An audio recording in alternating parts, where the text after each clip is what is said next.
Dan akhirnya, oke, gimana kalau aku mengubah taktikku dibanding aku mengejar hal eksternal, kenapa nggak aku mencari hal di dalam diriku sendiri, gitu. Penjara ya. Mungkin ini adalah apa ya, selaras sama perjalanan aku juga kali ya. Oke.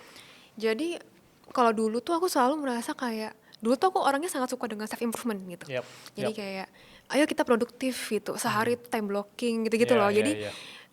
terus ada yang micro habits gitu-gitu Mhm, loh, yang kayak memang untuk improve diri aku lebih gitu. mhm.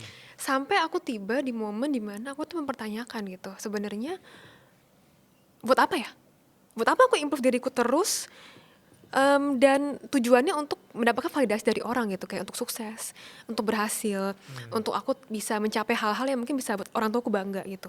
So aku mempertanyakan itu dan aku jadi mikir kayak sebenarnya aku tuh buat apa ya sebenarnya lakuin semua itu, gitu.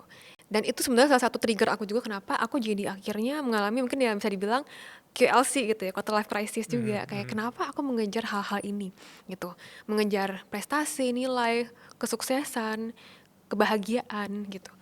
Dan di momen itu kayak titik balik di mana akhirnya aku oke, berarti dibandingkan aku mengejar hal-hal eksternal itu, kenapa nggak aku coba cari di dalam diriku. Itu sebenarnya titik balik kenapa aku akhirnya ya ngonten, kenapa aku akhirnya suka masukin psikologi dan mental health, karena ya itu aku menyadari kalau aku ngejar hal-hal itu terus sampai kapan gitu. Sampai Mmm, kapan aku puas? Sampai followersku 1 juta kah? Sampai aku dapat uang segini kah? Tapi mhm. kalaupun udah sampai situ pun pasti kayak kita ada rasa ini kan ya, Iya. mau lagi kan. Terus sampai kapan titik puas itu terjadi gitu.